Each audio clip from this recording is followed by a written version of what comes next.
Irán están al borde de una guerra total si es que esa guerra ya no ha comenzado con los episodios de los últimos días. En apenas 2 semanas, Israel logró una serie de inéditas y resonantes victorias militares y de inteligencia, desarticulando la red de comunicaciones de Hezbollah, asesinando a su secretario general Hassan Nasrallah en su búnker de Beirut, diezmando a la cúpula militar de la organización chiita en diversos ataques, destruyendo parte de su arsenal. Además, también atacó a grupos aliados de Teherán en Siria y Yemen.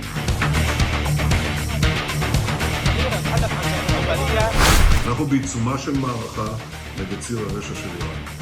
אמרתי אתמול של ימים של הישגים גדולים ואתגרים גדולים. הישגים גדולים כי סיכלנו את נסראללה ואת צמרת הפיקוד שלו ואת התוכנית של חיזבאללה לכיבוש הגליל. אנחנו נחושים להחזיר את תושבינו בצפון בבטחה לבתיהם. אבל מנגד, אתגרים גדולים. La continuidad de esta secuencia vertiginosa es la operación terrestre actualmente en curso en el sur del Líbano, donde tropas y blindados israelíes invadieron territorio libanés, ya combaten con las milicias de Hezbollah y se cree que podrían intentar tomar el control de las localidades situadas entre la frontera con Israel y el río Litani. IDF special forces entered into Hezbollah compounds in dozens of locations along the border with Israel, collected intelligence, dismantled Hezbollah's weapons and terrorist infrastructures. We are doing it as short as we can, days, weeks. I will not say to the enemy. We will do the necessary thing in a limited and local operation that we are conducting now. A esta sucesión de golpes se agrega la sospecha que crece en Teherán de que la inteligencia israelí no solo infiltró profundamente a Hezbollah, sino también a los círculos de poder iraníes. La ofensiva en tantos frentes no le dejó otra alternativa a un Irán humillado que responder con un masivo ataque aéreo contra Israel, el segundo en 6 meses. A diferencia de lo que ocurrió en abril cuando Teherán avisó con antelación del ataque y empleó sobre todo drones que tardaron 5 horas en llegar a territorio israelí, dando tiempo a Israel y sus aliados para reforzar las defensas de su espacio aéreo. Esta vez lanzó cerca de 200 misiles balísticos que cubren los 1.800 kilómetros entre ambos países en solo 12 minutos y empleó una modalidad de enjambre para saturar el sofisticado sistema antimisiles israelí, organizado en 3 capas de intercepción. To clarify, I think you said earlier this is twice the size and scope from the attack of April 13th. Yeah, it's about twice as large in terms of the number of ballistic missiles that they launched from the west. Los blancos fueron 3 importantes bases aéreas, estaciones de radar y la central del Mossad, ubicada en una zona densamente poblada de Tel Aviv. Aunque no hubo víctimas israelíes, fueron varios los misiles que lograron eludir la intercepción e impactaron en sus blancos, abriendo algunos interrogantes sobre la capacidad del sistema para blindar el territorio de Israel de un ataque de mayor intensidad. La actitud inmediata de Israel fue prometer una dura respuesta con un contraataque en territorio iraní. Según la prensa israelí, este contraataque, que ya fue aprobado y será contundente, está presto a ejecutarse e incluye como mínimo la infraestructura petrolera y militar de Irán. We are coming closer, if you'd like to say, to a full-scale regional war, mainly between Israel and Iran. Let's not forget that Israel had repeatedly considered this whole fight. It's basically fighting Iran proxies. And on multiple occasions, Israeli officials have been saying that they need to end this once and for all. Los sectores más radicales de la élite política de Israel, dentro y fuera del gabinete de Benjamín Netanyahu, creen que el país está ante la oportunidad de reconfigurar todo Medio Oriente y el centro de esa idea es la destrucción de las instalaciones nucleares de Irán, algo que Estados Unidos por ahora vetó, aunque últimamente todos sus intentos por ponerle límites a Israel fueron infructuosos. Irán, a su vez, lanzó nuevas advertencias, amenazando con volver a atacar a Israel con más fuerza si se concreta el contraataque. ما به دنبال جنگ نیستیم. این اسرائیل که ما رو وادار میکنه که عکس العمل نشون بدیم. اسرائیل در مهمان ما رو در تهران روز تحلیف ترور کرد و اگر بخواهد طور دیگه عمل کند پاسخی محکمتر خواهیم داد و این چیزی است که جمهوری اسلامی بهش پایبند است. Cuentan para ello con un arsenal de al menos 3.000 misiles balísticos y miles de drones y misiles de otros tipos. Estas advertencias incluyen también posibles ataques a bases militares estadounidenses en Medio Oriente y el bloqueo del estrecho de Hormuz, lo que podría desencadenar una crisis energética a escala global. And I think also it's really important for Western leaders to think that it's not at all possible, and particularly for Israel, to bomb its way to peace and to security, because if you are attacking your neighbors right and left, I think the repercussion long term would be really, really dangerous for the security of the Israelis themselves. Because you cannot talk about security of Israel without talking about the security of its neighboring countries, in Lebanon, in Jordan, in Egypt, and particularly without the liberation of the Palestinian people. Más allá de las innegables victorias tácticas israelíes que debilitaron el denominado eje de la resistencia, armado pacientemente por Teherán por décadas, hay dudas sobre la orientación estratégica y los objetivos finales de esta ofensiva en múltiples frentes por la capacidad de recomposición de Hezbollah, que quedó muy golpeada, pero que en el pasado ya sobrevivió al asesinato de sus principales dirigentes.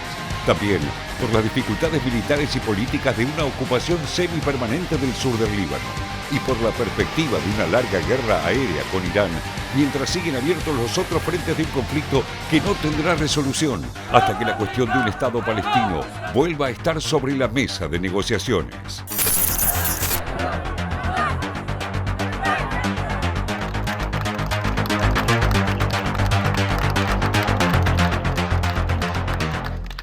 Muchos de los misiles lanzados por Irán fueron interceptados por Israel. Rápidamente, vamos a estar hablando del poderío misilístico de Irán, pero rápidamente nos metemos de qué manera justamente Israel intercepta estos misiles que lanzó, o parte de ellos que lanzó Irán. Bueno, ¿cómo funciona el sistema de defensa antiaérea de Israel? Este es el punto. Ya lo hemos compartido a esta cuestión en esta edición de Televisión Pública Noticias Internacional, pero vale la pena repasarlo. El sistema tiene varias capas de misiles antimisiles. Cúpula de hierro es solo una de las capas, no son las capas totales. Sí, un dato clave, ¿no? Clave. Tiene distintas capas porque se suele hablar. Hay que dejarlo solo, bien claro, ¿eh? Sí, se suele hablar solo de Totalmente. la cúpula de hierro. Bien.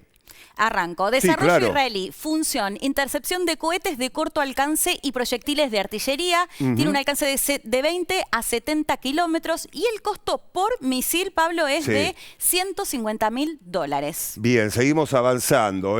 Onda de David, bueno, una de las usadas en los últimos días para interceptar los misiles de Irán. Estos fueron usados. Sí. Desarrollo conjunto Israel-Estados Unidos, función intercepción de misiles balísticos tácticos y crucero de rangos medio y largo, alcance 40 a 300 kilómetros. Ya estamos hablando de otro costo diferente a lo que vos hacías hincapié, Leticia, costo por misil.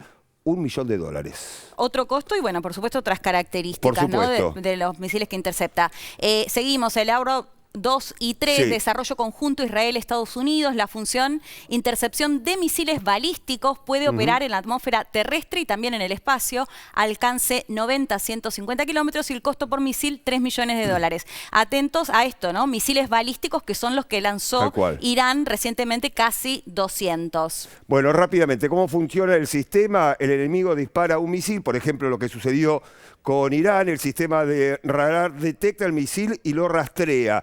La cuestión 3, el sistema de control determina el punto de impacto. El lanzador dispara un misil para interceptarlo, lo que ha hecho Israel.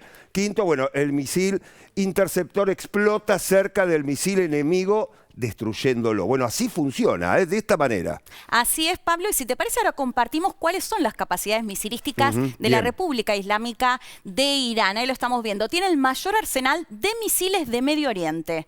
Están a cargo de la Fuerza Aeroespacial de las Guardias Revolucionarias y el personal se calcula que son más de 15.000 hombres. Bien, seguimos repasando. Todas las provincias iraníes tienen silos subterráneos de misiles. Misiles balísticos, más de 3.000. 10.000, rango medio. Que disparó ahora casi 200. Exactamente. Bueno, mirá el rango medio, entre 1.300 y 2.500 kilómetros. El combustible utilizado, líquido y sólido. Y nos queda una placa más, carga explosiva entre 500 y 1.500 kilogramos, tipos principales, Shahab 3, Fast 3, bueno, Fatak 3, bueno, entre diferentes otros. Nombres que hacen exactamente, otros misiles crucero, drones explosivos, cantidades desconocidas en el orden de miles de unidades estamos hablando. Bueno, y acá algunos datos para tener en cuenta, ¿no? Los misiles cruceros balísticos de Irán. Irán tiene más de 3.000 misiles balísticos, distancia entre Teherán y Tel Aviv, 1.916 kilómetros, distancia fronteriza mínima 1.071 kilómetros. Bueno, parte justamente lo queríamos mostrar junto a Leticia y este equipo de qué manera trabaja Israel y de qué manera está trabajando Irán. Tenemos una invitada, se lo habíamos adelantado, Félix Taylor, a ver. Nuestra invitada de hoy es María Constanza Costa. Ella es especialista en Medio Oriente, politóloga por la Universidad de Buenos Aires, docente del Seminario Islamismo, Nacionalismo y Movilización Popular en Medio Oriente, también por la Universidad de Buenos Aires, y columnista de la sección Mundo en Revista Panamá. Bien, María Constanza, bienvenida, un placer que estés con nosotros en esta edición. Bueno, recién teníamos un informe especial, mostramos cómo funciona Israel, cómo estuvo funcionando Irán. Tu primera visión de lo que está pasando. La primera visión es sobre la incertidumbre que hay, ¿no? La incertidumbre, la tensión que hay en la región, pero también hay algo que es cierto, y es que Israel va a responder a este ataque iraní. De eso es algo que no tenemos dudas. ¿De qué manera? Bueno, Leticia nombró dos cuestiones que podrían llegar a suceder. También lo veíamos en el informe. La primera es atacar, ¿no?, las instalaciones nucleares. La segunda, atacar las instalaciones de petróleo y gas. Esto golpearía muy fuerte a la República Islámica de Irán. Y esto tiene un componente que para mí es importante dentro de la sociedad civil. ¿Por qué? Porque cada vez que Irán tiene una crisis económica, la sociedad civil tiende a unirse en contra del régimen, ¿no? Es eso, incluso aquellos sectores, aquellas ciudades como Mashhad, como Qom, digo, ciudades que son, uno podría decir, bastiones del régimen, donde está la mayoría de la gente que apoya al régimen, también cuando la situación económica se pone muy tensa, se ponen en contra del régimen. Otra cuestión podría ser también que ataquen lo que ustedes acaban de señalar, ¿no?, la defensa iraní. Y hay una cuarta que me parece que no es para nada descabellada, que es que ataquen objetivos puntuales, como puede ser el líder de la Guardia Revolucionaria o el mismo Ayatollah Ali Khamenei. Probablemente la gente del otro lado piense, bueno, pero Ali Khamenei debe tener una custodia impresionante, el hombre, más custodiado del planeta. Bueno, pero es evidente que la seguridad iraní está perforada. ¿Cómo nos dimos cuenta? Bueno, con lo que pasó con Ismail Haniyeh, también en territorio iraní, recordemos, en una casa que estaba asegurada por la Guardia Revolucionaria, este cuerpo de élite que, digamos, cogobierna con el régimen de los ayatolás. Nosotros siempre hablamos del régimen de los ayatolás, pero hay que decir que también la Guardia Revolucionaria es una institución poderosísima adentro de Irán. Entonces, puede golpear de varias maneras Israel, no solo de una única manera, ¿no? Y de hecho, el asesinato de Haniyeh, cuando estaba por asumir el presidente, digamos, que también debe haber habido más seguridad y demás. Constanza, preguntarte un poco, en cualquiera de esos posibles panoramas, lo que se esperaría posiblemente es otra respuesta desde Irán. Y el temor es esto, ¿no? Si ya directamente se puede ir a una guerra abierta. ¿Cómo lo analizás o cómo lo estás viendo en casi un año de la guerra en Gaza? Y que se hablaba todo el tiempo si Hezbollah o Irán querían evitar en una guerra, digo, sobre todo pensando en cuando se mató a Haniyeh en territorio iraní, incluso miembros de la Guardia Revolucionaria, incluso miembros de Hezbollah, y no reaccionaron quizás de la manera en la que se esperaba o con respuestas limitadas. ¿Crees que estamos en otro momento, digamos, de lo que pasó en todo este contexto en este último año?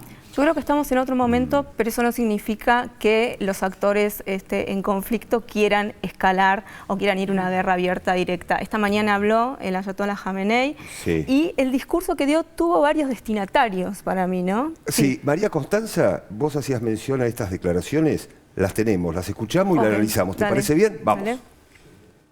کار درخشان نیروهای مسلح ما در 2-3 شب قبل هم یک کار کاملا قانونی و مشروع بود. ان ترکیز امریکا و اذرعها على حفظ أمن الكيان الغاصب ليس سوى غطاء لسياستهم المتبددة القاضية بتحويل الكيان إلى أداة للاستحواذ على جميع الموارد الطبيعية لهذه المنطقة واستثمارها في الصراعات العالمية الكبرى.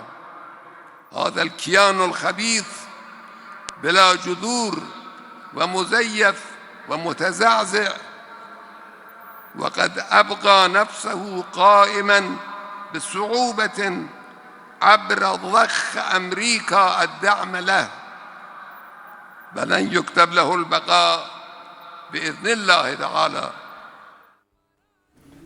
Bueno, declaraciones, discurso durísimo, María Constanza, de lo que sucedió hace muy pocas horas. Sí, durísimo, pero también con varios destinatarios, ¿no? Principalmente las potencias occidentales, claro. Israel y Estados Unidos. Totalmente. En segundo lugar, los proxies, ¿no? O sea, los aliados de Irán en la región, las fuerzas de movilización popular en Irak, los hutíes en Yemen. Podría entrar también Hamas, aunque Hamas es un aliado que ha tenido tensiones, idas y vueltas con Irán, sobre todo en el marco de la guerra siria. Y, por supuesto, también un mensaje hacia adentro de la sociedad iraní, hacia adentro del propio régimen. Recordemos que la Guardia Revolucionaria es el ala más dura, ¿no? Que no quiere negociar, no quiere salidas negociadas ni diplomáticas, quiere ir en una confrontación, y hay dentro de los clérigos un ala, podríamos no llamarlos moderados porque no cabe la palabra moderado dentro de los clérigos, pero que pueden estar dispuestos a otra situación. Igual también se habló mucho esta semana de lo que tardó en responder Irán, ¿no? Al asesinato de Haniyeh. ¿Por qué estaba tardando? Bueno, porque había una negociación en curso, ¿no? Se conoció hace muy poco que Hassan Nasrallah, creo que fue ayer o antes de ayer, estaba de acuerdo en aceptar un cese al fuego, digamos, si Israel se retiraba del norte de Gaza, si Israel aceptaba hacer un intercambio de prisioneros de Hamas por los rehenes secuestrados. Esto lo sabía Estados Unidos, esto lo sabía Israel, entonces se especula con que Irán lo que estaba esperando es, bueno, cómo salía esta vía más negociada. Al ver que esta vía negociada no avanza porque el asesinato de Hassan Nasrallah, pensemos lo que es Hezbollah para Irán, ¿no? Se dice es la joya de la corona, para mí es su criatura más preciada, estuvo 40 años fomentando esa organización, sosteniéndola, entrenándola, dándole armamento. Está claro que este golpe no podía evitarse. Está claro que Irán tenía que responder. Con esto no estoy haciendo un juicio de valor sobre la respuesta, sino que no podía quedarse de brazos cruzados, sobre todo de cara a sus proxies, porque ¿quién nos defiende si en quien nosotros confiamos, si nuestro aliado principal, si quienes nos fomenta, no sale en defensa cuando tocan a una figura de la talla de Nasrallah? Constanza, te pregunto por dos actores extras, si se quiere, o no tan extra. Uno es Estados Unidos, y esto que se hablaba mucho de si hay una desconexión con Netanyahu. En su momento había dicho, bueno, no estamos a favor de un ataque en Rafah, y el ataque sucedió. Digo, distintas situaciones en las que parecía, digamos, desconectados, o ver qué puede pasar ahí, sobre todo qué puede pasar también mirando al 5 de noviembre. Pero preguntarte también por los actores de la región y este encuentro que hubo esta semana entre el canciller saudita y el presidente iraní, en algo que puede ser considerado casi histórico, esto de decir, bueno, dejamos la enemistad detrás, y esta idea que se planteaba ahí en el informe, ¿no? Poner la cuestión de Palestina como algo clave para la paz. Preguntarte en realidad si es parte de la retórica o si realmente puede ser algo que pase a la acción. Bueno, el acercamiento se venía dando antes del 7 de octubre, ¿no? Entre Irán y Arabia Saudita, estaba ahí la mediación de China también, o sea, había este acercamiento, sobre todo porque Arabia Saudita quiere un poco contener a los hutíes, los ataques que los hutíes le hacen a Arabia Saudita. Entonces, eso era un argumento. Después también hubo otra reunión ayer entre los países del Golfo que dijeron que no van a permitir que Estados Unidos use sus bases, las bases militares que tiene en el Golfo para atacar a Irán. Está bien, digamos, Arabia Saudita ya lo ha hecho esto, lo ha hecho en 2003, digamos, esto de limitar el uso, pero hay mucho de retórica también porque depende de las presiones. Después, en relación a lo que vos decías, Leticia, sobre las líneas rojas se cruzaron todas, ¿no? Y Estados Unidos dice que está en contra, algo que, bueno, estamos en contra del ataque de Rafah. Incluso Kamala Harris, ¿no?, cambió un poco el discurso a lo que venía haciendo de Biden, haciendo hincapié en la situación de los civiles. Pero todo eso, Estados Unidos está en contra, pero ¿cuáles son las acciones? Por eso es muy importante prestar atención a cómo le va a ir, yo lo comentábamos con Leticia fuera de aire, a cómo le va a ir a el Partido Demócrata dentro de aquellos estados que tienen mayoría de comunidad árabe islámica dentro de Estados Unidos. Hay un movimiento muy fuerte en contra, independientemente, ¿no?, de lo que sucedió en las universidades, digo, en toda la sociedad civil, donde realmente la política de Estados Unidos se ve como demasiado blanda frente a Israel, frente a Netanyahu. Bien, María Constanza Costa, gracias por haber venido, un placer. Gracias a ustedes. Seguimos igualmente recorriendo el mundo, diferentes temas. En este resumen, luego Félix Taylor le adelanta lo que viene. Estados Unidos lanzó ataques aéreos sobre Yemen. Fue contra objetivos de los rebeldes Houthis apoyados por Irán. La operación incluyó sistemas de armas, bases y otros equipos pertenecientes a las milicias que bombardean el territorio israelí y a los barcos mercantes que atraviesan el Mar Rojo. González Urrutia a un paso de regresar a Venezuela. Desde España, el opositor que compitió con Maduro en las elecciones del 28 de julio pasado prometió a sus seguidores que volverá a su país el próximo 10 de enero para tomar posesión como presidente, tal como está previsto en el cronograma nacional. Mayor freno a los autos eléctricos chinos. Los países de la Unión Europea elevaron hasta 46% los aranceles a la importación de vehículos del gigante asiático para proteger su industria. Fuerte queja de China.